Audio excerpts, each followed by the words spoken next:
신천지가 밉지만은 나쁘다고 생각하고 악하다고 생각하지만은 그렇지만은 신천지가 돌아올 계기를 하나님께서 만들어 주기를 우리가 기도하는 거 아니겠어요? 그렇지만은 살아 있어야 그런 계기도 있는 거잖아요. 죽고 나면 무슨 소용이 있습니까?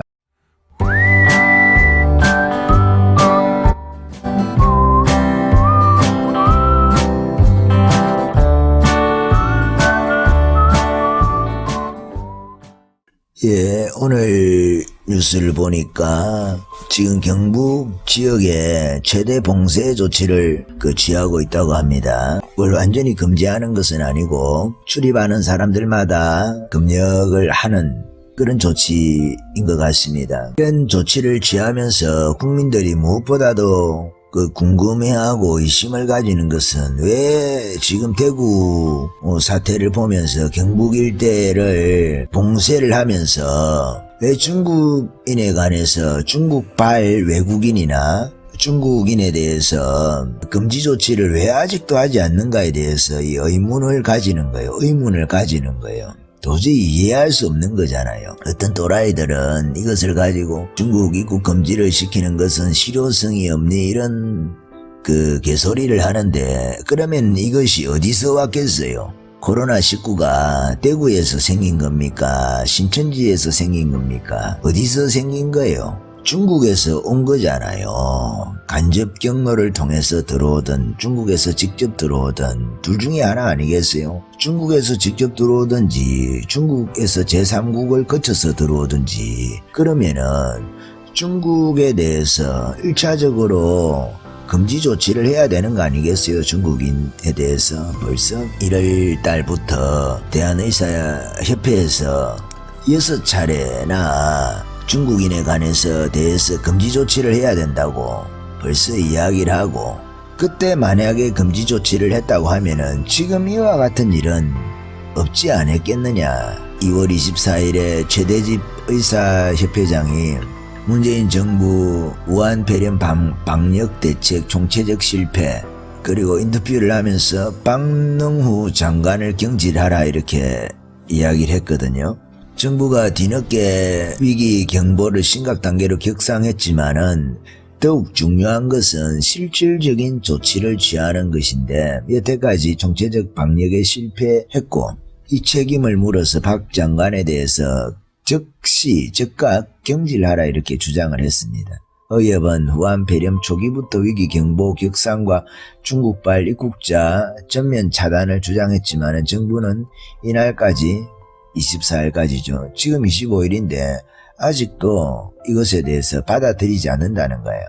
왜 중국이 입국 금지가 중요하냐에 대해서 이야기하면서 무증상 감염자들 역시 바이러스 배출량이 많다고 이렇게 이야기를 하는 거거든요. 증상이 없는데, 증상이라는 것은 발열, 기침, 그리고 편도가 부었을 때에 침을 삼키면은 목에 넘어가는 느낌 있잖아요. 근육통처럼. 그런 것이 증상인데, 3가지 중요 증상인데, 이 증상이 없다 하더라도, 특별하게 발열 없다 하더라도 역시 무증상 감염자들에게서 바이러스 배출량이 많다는 거예요. 그래서 상당한 수준으로 감염력을 지닌다는 것이 최근 연구에서 밝혀졌다는 거예요. 이미 연구에서 밝혀진 사실인데, 중국 등 위험 지역에 문을 열어놓고 유증상자들을 검역에서 끌어내는 것으로는 해외의 전염원을 효과적으로 차단할 수 없다는 거예요. 당연한 이야기 아니겠습니까? 증상이 나타나지 않으니까 그 사람에 대해서는 코로나 바이러스에 대해서 진단을 하지 않잖아요. 이번에 어떤 분이 코로나 증상이 있는지 해가지고 검사를 받으러 가니까 38도가 체온 구강에 재는 거잖아요. 입에다가 넣어가지고 체온을 재니까 38도가 안 되는 거예요. 안 되니까 검사하지 않고 그냥 돌려보냈다고. 그러니까 38도를 넘어야, 발열이 나야 일반적으로 우리가 정상 체온이라고 하면은 구강에서 쟀을 때, 입으로 체온기를 넣어가지고 쟀을 때 37.1 32도에서 37.7도까지 나오는 거 아니겠어요? 37.2도에서 아침 중에서 제일 체온이 낮을 때가 아침 6시라고 합니다. 일반적으로. 그래서 37.2도라고 해요. 37.2도 일반적으로. 오후 4시가 제일 온도가 높은데 체온이 그게 37.7도라고 합니다. 그냥 우리가 평균적으로 우리가 이야기를 할 때 37.5도 이런 이야기를 하잖아요.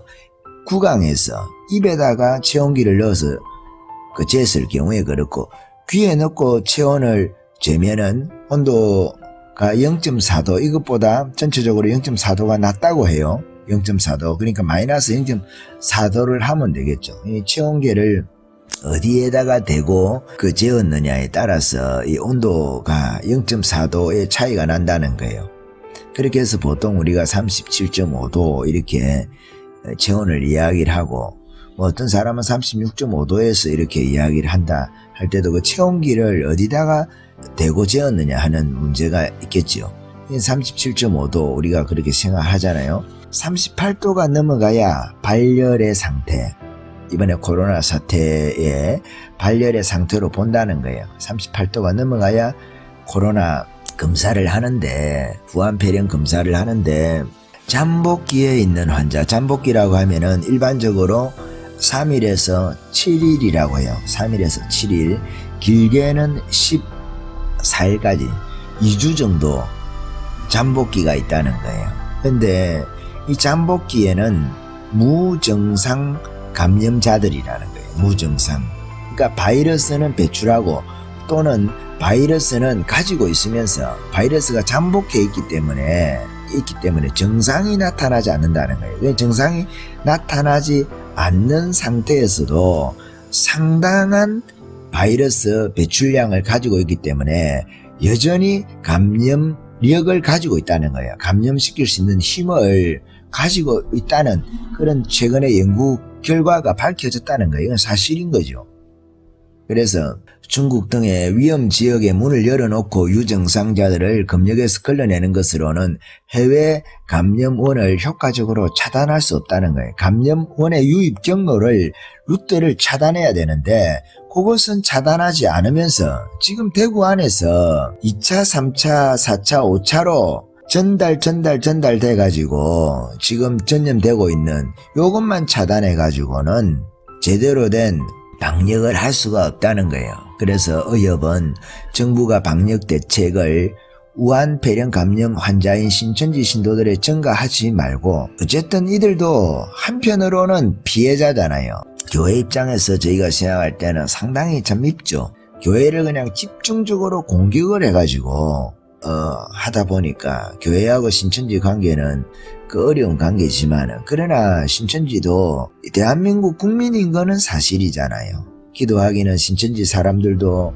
그 이만희 죽고 나면 이만희가 영생불사한다고 살아서 천년왕국에 들어가고 자신들도 살아서 천년왕국 들어간다고 하니까 이만희 죽고 나면은 그 안에서도 또 다른 교리를 만들겠지만은, 지금 14만 4천이 모이면 천년왕국이 온다고 했는데 지금 명단을 지금은 다 밝혔지만은 명단을 밝히기 전까지는 그게 자기 교리하고 모순이 되잖아요. 신천지 명단을 까면은 자기네들이 그 명단에 자기네들이 말하는 생명록이거든. 그게 14만 4천의 각 지파별로 계시록 7장에 나오는 유다 지파부터 해가지고 그 12지파에 12,000명씩 해가지고 뭐 대구 무슨 지파, 뭐 서울의 무슨 지파, 부산의 무슨 지파, 전라도의 무슨 지파 이런 거 있잖아요. 강주의 무슨 지파 이렇게 해가지고 대전의 무슨 지파 이렇게 해서 12,000명씩을 모아가지고 14만 4천이 완성이 되면 천년왕국이 시작이 된다고 했는데, 그 숫자가 넘어가도 시작이 안 되니까 자기네들끼리 그 숫자를 비밀로 하든지 혹은 그 숫자 자체를 숨기든지 아직 14만 4천이 모이지 않은 것처럼 하든지 혹은 또 다른 교리를 만들어야 될 거 아니겠어요. 그것도 신천지 안에서도 알고 가라지가 있다는 식의 교리를 만들든지 어떤 형태로든지 간에 그 교리를 만든다는 거예요. 하나님의 교회에서 안상홍이가 죽고 나니까 또 장길자가 나와서 하나님 어머니라는 그런 또 회개망측한 교리를 만들듯이 그런 교리를 만든다는 거예요. 자신의 단체를 계속적으로 지속시키기 위해서. 그렇지만은 그것은 그거고, 그렇다고 해서 신천지 사람들이 코로나에 걸려서 죽는 것이 절대로 바람직하지도 않고 좋은 것도 아니잖아요. 우리가 교회가 기도하기는 신천지 사람들도 회개하고 돌아오면 그만 아니겠어요. 죽기 전에 돌아오면, 죽고 나면 회개할 기회가 없는 거 아니겠습니까? 죽고 나면 회개, 자신들은 죽지 않는다고 하지만 신천지 교인들은 자신들 자체도 이만희처럼 교회가 예수님의 부활을 믿고 우리도 예수님처럼 부활하는 것을 믿는 것처럼 신천지 교인들은 이만희가 이 땅에서 영생불사하고 죽지 않고 천년왕국에 그대로 들어가서 메시아 같은 역할을 하고 자신들도 죽지 않은 상태에서 그대로, 물론 예수님이 오실 때는 가능하겠지만 예수님이 오지 않아도 자기네들 14만 4천이 완성이 되면 예수님이 영으로 예수님의 영이 이만희에게 온다는 거 아니겠어요? 그래서 이만희가 그리스도가 되는 거지. 교회의 신학적인 입장에서 볼 때는. 그렇게 해서 천년왕국의 메시아 왕국에 자기가 이만희가 메시아가 된다는 거 아니겠어요? 흰말을 탄 자. 그런 허황된 교리를 주장하는 그 신천지라 하더라도 그 사람들이 살아있어서 회개하고 예수를 믿는 거, 이만희 죽고 나면 또 상당수 정신이 제대로 있는 사람들 같으면 그 중에서도 상당수 숫자가 다시 그리스도의 복음 안으로 들어올 수 있지 않겠습니까? 그래서 이만희가 잘못되고 신천지가 잘못한 것이 있지만은, 그렇다고 해서 이만희 때문에 신천지 때문에 제1원인은 아니다는 거죠. 제2원인 제3원인 정도는 되겠죠. 신속하게 명단을 공개하고 전파가 되는 거니까. 저희 지역에도 문자가 왔는데 자기 처제가 신천지였답니다. 그렇게 해가지고 그 처제 때문에 자기가 걸린 거예요. 코로나 감염 확진자가 된 거예요. 그러니까 신천지끼리도 감염이 되지만 아는 사람들 만나면 감염이 되는 거잖아요. 그러니까 이것을 차단하도록 하는 일에 신천지가 적극적으로 협조를 해야 되는데, 신천지 자체가 비밀결사처럼, 비밀결사 조직처럼 반기독교적인 영화지만은 바이블 코드라는 영화의 책에 비밀결사체가 있다는 거 아니겠어요? 지금도 음모론인지 실체가 어느 정도는 있는지 모르겠지만은 일루미나이트라든지 이런 음모론처럼 그런 비밀결사 조직이 있잖아요. 영적인 세계에 사단이 있다고 하면 사단에 보이는 하부결사 조직처럼 그렇게 이야기를 하시는 분들이 있는데, 그것이 음모론이 아니라 신천지 같은 데는 실질적으로 비밀결사 조직처럼 그렇게 자신들의 조직을 운영을 해 간다는 겁니다. 그러다 보니까 이것을 공개를 잘 못하는 거예요. 못했는데 이번에 어느 정도 공개가 된 것 같아요. 그게 100% 다 됐는지, 야니 이제 추수꾼이라든지 혹은 자신이 신천지인 것을 주변에 밝히지 않고 다닌 사람들도 있겠죠. 추수꾼이 아니더라도 이런 사람들이 상당히 밝히고 싶지 않았을 것이고, 또 하나는 신천지 입장에서도 자기네들이 몰래 교회에 포교 활동을 하고 교회를 공격적으로 포교 활동을 하고 이렇게 하는 것이 전략이었는데, 정체를 다 밝혀놓으면 어떤 식으로든지 간에 이 명단이 한번 나가게 되면은 또다시 옛날에 신천지 안에서 있던 사람들이 나오면서 그 명단을 가지고 올 때의 그 파동처럼 이 코로나 때문에 그런 파동이 일어날 거단 말이에요. 그렇지만은 우리 죽고 나면 무슨 소용이 있습니까? 사실은 신천지에 대해서도 저희가 신천지가 밉지만은 나쁘다고 생각하고 악하다고 생각하지만은, 그렇지만은 신천지가 돌아올 계기를 하나님께서 만들어 주기를 우리가 기도하는 거 아니겠어요? 그렇지만은 살아 있어야 그런 계기도 있는 거잖아요. 죽고 나면 무슨 소용이 있습니까? 문재인이가 지금 중국인 입국 금지 조치를 아직도 안 하고 있는데, 이번에 신천지 이렇게 사태가 코로나 사태하고 연관이 되면서 신천지에 대해서 공격을 하면은 기독교인들이 또 좋아라 할까 봐서, 물론 그런 거는 까지는 아니겠지만은 지금 이 역학조사하고 신천지도 좀 협조를 하고 이게 어느 정도에서 마무리가 되어야 되는데,